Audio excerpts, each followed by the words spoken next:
the third and final segment of the Cajun Conservative Show today. As advertised in earlier segments of this show, we have Mr. John Stefanski. He is running for the Attorney General here in Louisiana, but is currently state representative of District 42. John, welcome to the show, man. Been a long time coming. Yeah, appreciate you having me on. Love South Louisiana, so this is tailor-made, man. Oh yeah, man. You're from Crowley, correct? Born and raised in Crowley, and been there my whole life. Moved away to go to school. Went to LSU and then Loyola in New Orleans for law school, and then moved back to work. Always wanted to be a lawyer like my dad, and grew up hunting and fishing and in South Louisiana. And so this place is just, I love South Louisiana. It's so much of the culture and the things we do, our quality of life are just things that are very important to me. And so always wanted to be back here. And as soon as I moved back, I got really involved in volunteering and started coaching basketball. Actually, you see behind me, this side. Yeah, you see behind me, I got, the last team that I coached, man, they just graduated high school this year. So super proud of those kids and started serving on all kinds of different stuff, and then got involved in politics. Yeah, man, and that thank you for your service in that, for helping the community, and also serving in our state legislation. We met already, so I'm gonna give some insight. We talked on the phone the other day, and we was talking about we're from South Louisiana, talking about some duck gumbo, some crawfish etouffee. We was at the Basin on the Bash at Pat's in Henderson the other day together. Yeah, no, absolutely. Had some good food. That's such a unique venue, so that's a place I've gone to my whole life, at Pat's. And so for Father's Day, for years, that would be my dad's day off from cooking.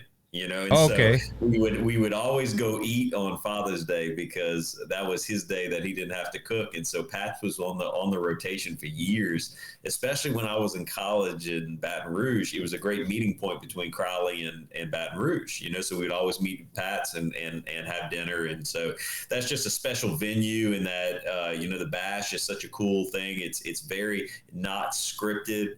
People just, candidates hop up there when it's their turn to go speak, and there's nobody introducing you. You just hop up there, you grab the mic and tell the people what you want to say, so it's a good venue. It was pretty fun, man. I had a real blast, and I was working the event on the sound equipment for our new company, BHS Media. So, but John, let's get down to politics. You've been a state rep. Now you feel like you're ready to take on another endeavor. I believe, I think this is your last term as a state rep, huh? No, so I could actually run one more time. So okay. This is I got elected in a special election in 2017, and so I've been serving for coming up on 7 years now, and so I actually could run one more time. But there's a couple things. Number one, I think if you're going to get into public service, you have to always ask yourself, how can I best serve my community? How can I best serve the state? And so they hit a point to where I felt the best way I can serve is to run for Attorney General in that position. But I will say, I think state representatives, the state senators, they're part-time jobs. They're not full-time. The Attorney General's office is a full-time job. What I'm doing currently is part-time. So I believe we don't own these positions. I really do believe that. I believe it's something that you do as good of a job as you can. You try to help your community as much as you can and help the state, and then you let somebody else have a turn. And I really do feel like that. I feel like you don't have to do 12 years. You don't have to do 3 terms. I think if you feel like you've done enough, or you feel like you've accomplished the goals that you want to do, let somebody else have a try. And so I both of those are reasons why I decided to run for Attorney General. I think that's the place I could best serve. But also, I think it's time. Let's let one of these other guys serve and see what they can do at the Capitol. And you're young. I think you're a little older than me, but you're still a young guy, so you still got a good long political career ahead of you, even after this election. Yeah, look, I hope. I mean, look, here's the reality. I've never looked at politics like a career. Okay. I've always wanted to practice law. That's what I wanted to do, and so politics is something that I'll be honest with you, kind of got, the community really are the ones that pushed me to run. And I love it. I do. I love serving. I think that more so than anything else, I get more joy out of public service than anything I've ever done professionally. And so I'm always going to try to help. And look, if it's an elected position, like I said, I feel like I'm right for Attorney General. And if the citizens send me there, I'm going to do an excellent job for this state.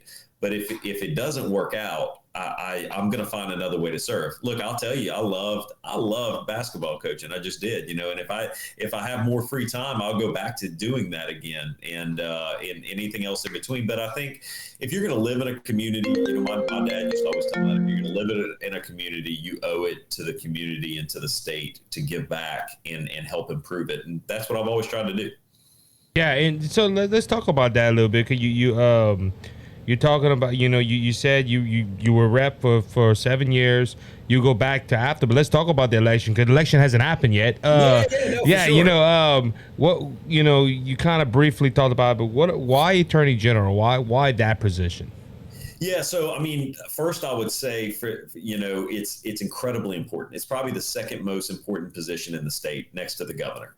You have an ability to really affect Louisiana citizens' lives and the future of the state in a major way. So I think first and foremost, it's an incredibly important spot for me. Again, I feel like it's the best way I can serve. My background, I have a real diverse legal background. So when I first got back to Crowley and I started practicing law, I quickly found out that you don't get to specialize in a small town. All right, you don't get to pick one area of law and do that.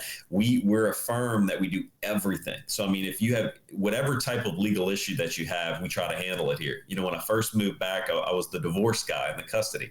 So if you were getting a divorce or we're fighting over kids, like a lot of separated parents do, I did a lot of that work. I worked for the public defender's office when I first got back. I was a juvenile public defender, so our juvenile delinquents, I represented them. We own a title company.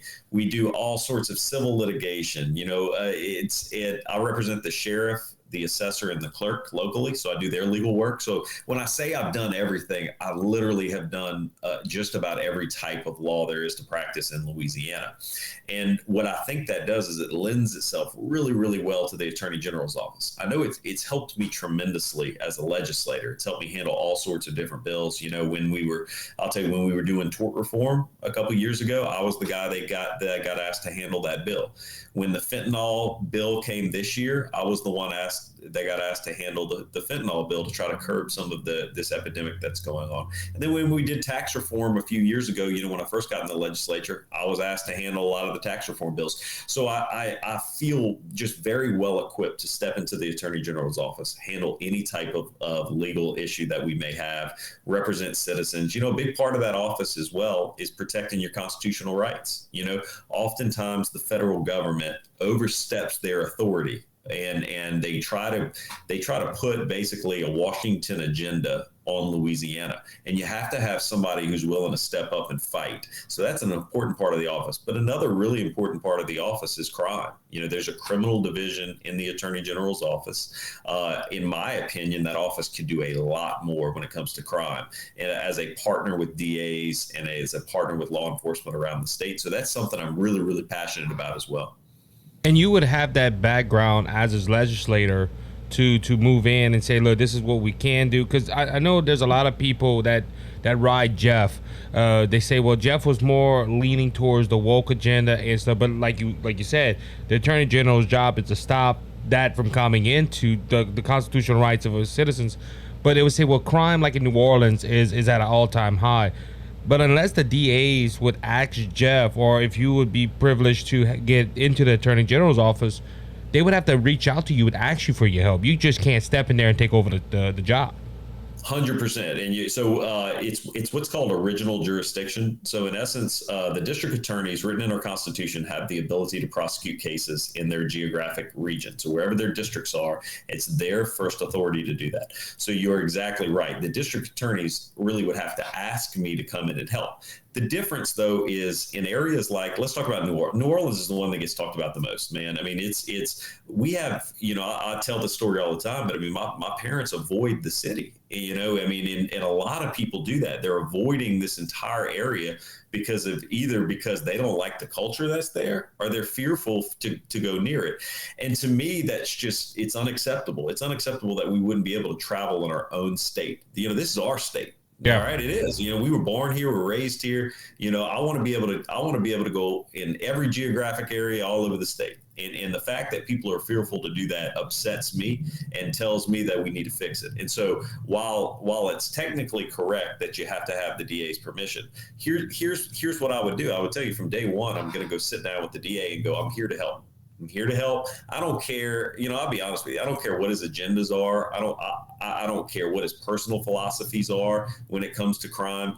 I want to help. I want to be in the office supporting and prosecuting crimes and helping the citizens. Because I think once you establish that partnership, once you go in there and you go, look, I'm here to help. Now, all of a sudden you're figuring out, okay, what's going on in this city? What's going on with the cops? What's going on with the judges? What's going on? Why do they have such a problem here? I think that's the first step that we have to get to in order to fix this problem. And so, look, I just got to be honest with you. Some people go, well, what if he tells you I don't want your help?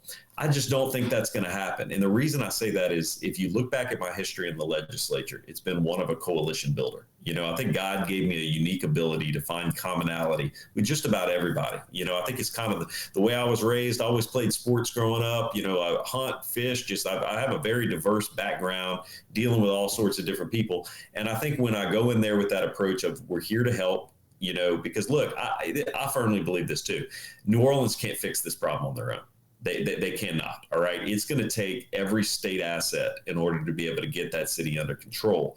And so that includes the AG's office. And I actually think the AG can be a leader on that front. So, I think, as goes the attorney general, goes the office. Also, if all of those employees of the attorney general's office are what we would call at will, they're not civil service. So when an AG comes in, he can clear house from day one. He can get rid of everybody if he wanted to.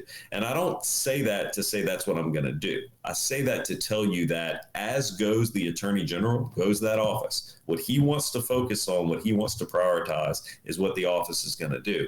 And while I'm going to continue to have a robust federal division that protects your constitutional rights, we're going to have a robust civil division that makes sure that we're enforcing the laws and defending Louisiana's laws. I think I'm going to have a huge emphasis on the criminal division, and I'm going to put those resources in these major cities to try to get them under control. And so that's really, that's what I'm passionate about. That's what I'm laser focused on. But you are exactly right. It has to be a partnership. I can't just go take the DA's cases. I have to work with them. I have to sit down and be able to find a point to where we can work together. Okay, so with that being said, because we just established that we can't go into New Orleans. Using your example, you said if one says, hey, the New Orleans DA says, look, I don't want your help, I'm going to run the city, and you start seeing as attorney general that they're just breaking every law, or they're letting can you get involved in that way?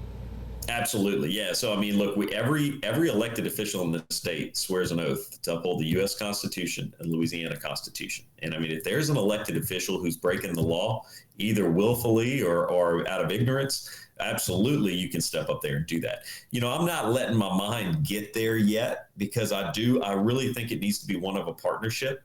But absolutely, if we're looking and we're seeing that these elected officials are not following the law, I'm going to be there to check them. And I tell you, that's another important part of this office. An important part of this office is checks and balances and the ability to hold other peers and other elected officials accountable for corruption, for when they break into ethics laws.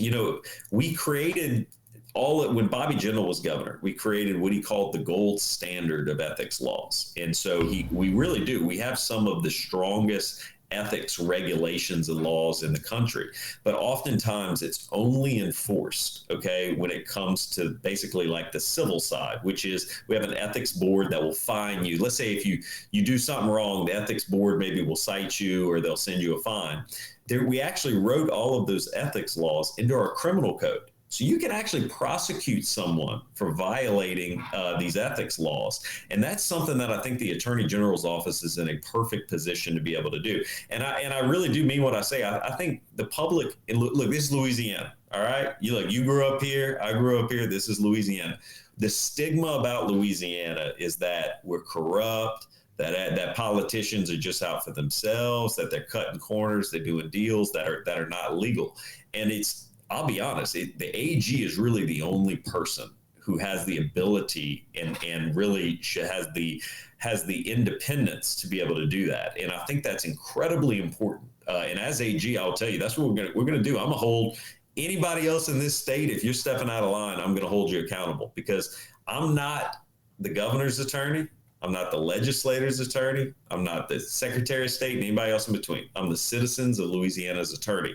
And if somebody is breaking your trust that you elected, somebody needs to hold them accountable. And I think I'm in a perfect spot to do that.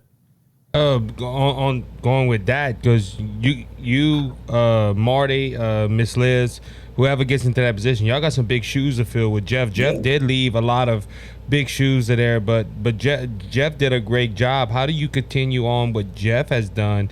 And we're hoping for a Republican governor. Jeff is in the lead, so if Jeff would get that position, do you see yourself calling him and saying, "Hey, look, I know, could you say you're not the governor's lawyer, but he would be the previous attorney general." Would you reach out to him and say, "Look, what do you think we should do, or do you have any special things you want us to look into?" Yeah, absolutely. Look, and I will tell you, Jeff supported me in my last two elections. He's I consider Jeff a friend. He and I, if Jeff's lucky enough to be the next governor, he and I'll have a great working relationship. And obviously, anybody who takes over a position, that if you're intelligent, you'd be smart to go look at the guys who held that office before you and go, "Hey, look, any advice you can give me, any of that stuff." So absolutely, Jeff would probably be one of my first calls to talk about a transition and how would he approach things. I think the legacy Jeff left is strong. Jeff created the first federal division that we've had in Louisiana. So that division did not exist in Louisiana before Jeff got there. And he's put a tremendous amount of emphasis on federal cases. And I think that's something that absolutely we could keep up, and we're going to keep up. I mean, look, there's some things that are so core to our identity, like the oil and gas industry. Okay, oil and gas is synonymous with an area that I grew up in, all right? The Crowley area, the Lafayette, Greater Acadiana area, the St. Martin area. That is oil and gas central, okay? And when the federal government basically goes to war with oil and gas, we have to fight it. We don't have a choice. That's the way that not only is it a way we make a living here, okay? It's so tied into our cultural identity.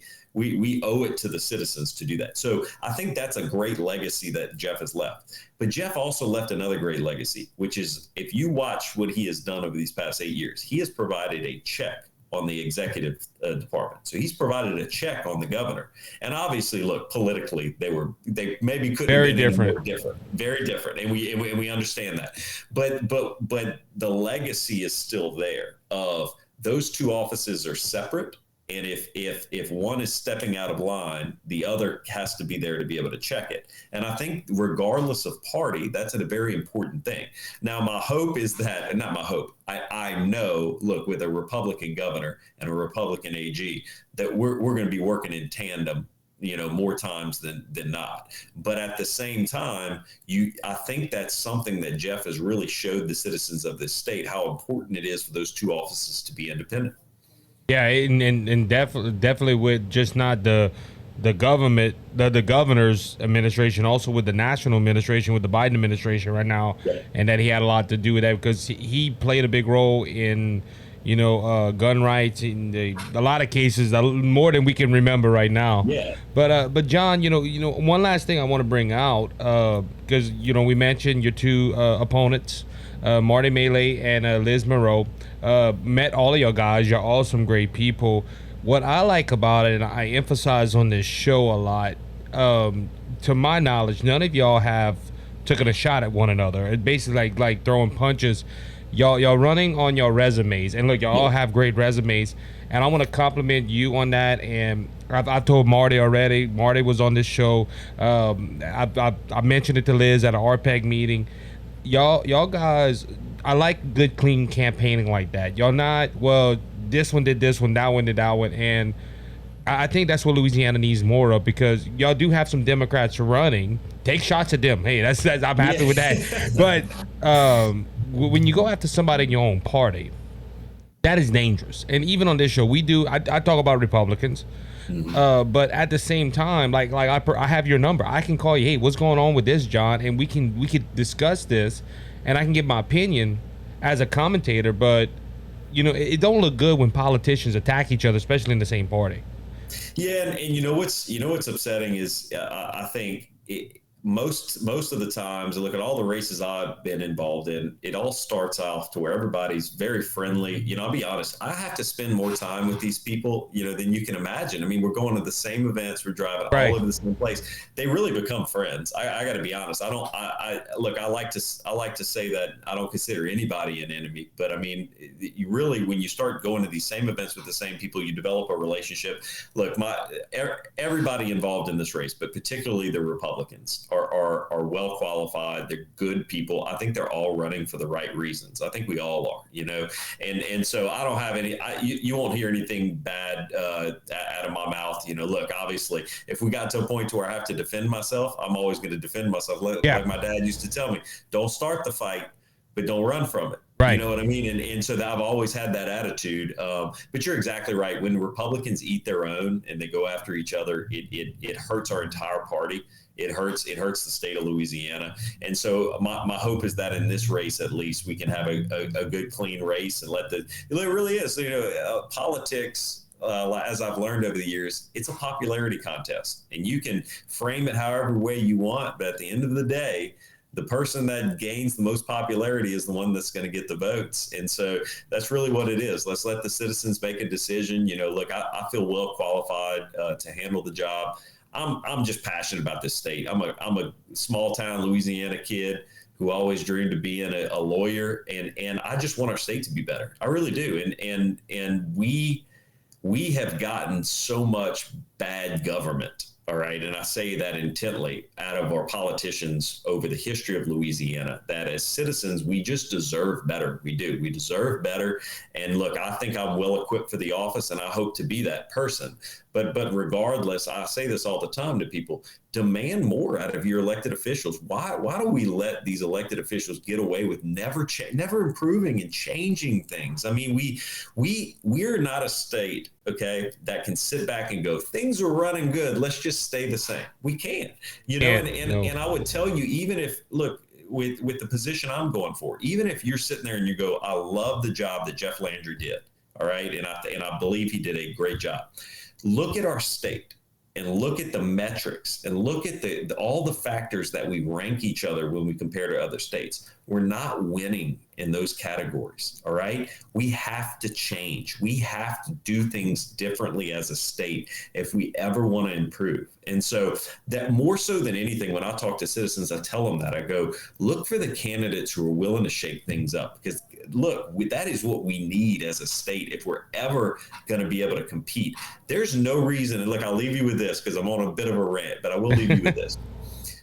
There's no reason Louisiana can't have an Austin or a Nashville or one of these areas, or a Dallas, one of these areas that are just blowing up, and attracting people from all over the country. There's no reason Louisiana can't have that, other than we have been unable or unwilling to transform ourselves into something that's going to be attractive to drive those people. But I mean, look, we think about all the politicians. They always talk about our natural resources and this and that and all these great things that we have. And all of those things are true. But why haven't we been able to capitalize on them? Why? Right. That's the question that citizens have to ask these candidates. Why? What are we doing that we can't capitalize? For me, when I look at this state and as the role of Attorney General, I see crime. That's what I see. I see we have an image problem of Louisiana right now. Other people believe we have the three highest cities when it comes to crime, all right, with Shreveport, Baton Rouge, and New Orleans. We have an image problem, and if we're not careful, we're going to be the stigma of the whole country. And we have to get this crime under control. That's what I think I can really help with, and that's what I intend to do when I'm in there. Sounds good. So, John, before we run out of time, I would like for you to tell people where they can find information about you, and if they want to help with the campaign, if they like your policies and stuff like that, where they can reach and volunteer or donate if possible. Absolutely. So, I mean, look, the easiest way is votestefanski.com, VOTESTEFANSKI.com. You go there, the website has all of my policy positions, has some, we upload our endorsements, our videos, and everything else in between. You know, I've picked up a tremendous amount of district attorney and sheriff endorsements because crime is such a passion to me. You know, they believe in those messaging, as you would imagine. And so anyone can go there, go to votestefanski.com, and then look, send me an email, you know, john@votestefanski.com or info@votestefanski.com. I'm happy to answer any questions. And you know, look, at the end of the day, I'm here to serve. I have a servant's heart, and I just want the state to improve. And whatever happens, now the audience is not invited in this. This is between me and you. I want that duck gumbo. If it's in the attorney general's office or if it's at your house, I'm going, you know. This is the first teal season I have missed. All right? Probably, I am not joking, since I was born. You know, first job I ever got paid for, I was a duck guide. All right. That's the first job that I ever earned $1 off of. And so hunting is something that's I'm incredibly passionate about. I'm skipping teal season because I'm in this election is that important to me. But we'll get a hunt on the books, and then we'll cook some ducks after that. We'll make a gumbo. It'll be great. I can't wait, man. My phone's right there. You got my number, so we're gonna. John, thank you for coming on, man. It's an honor and a pleasure to have you, and pray best wishes for this election, and we'll hope to see each other pretty soon.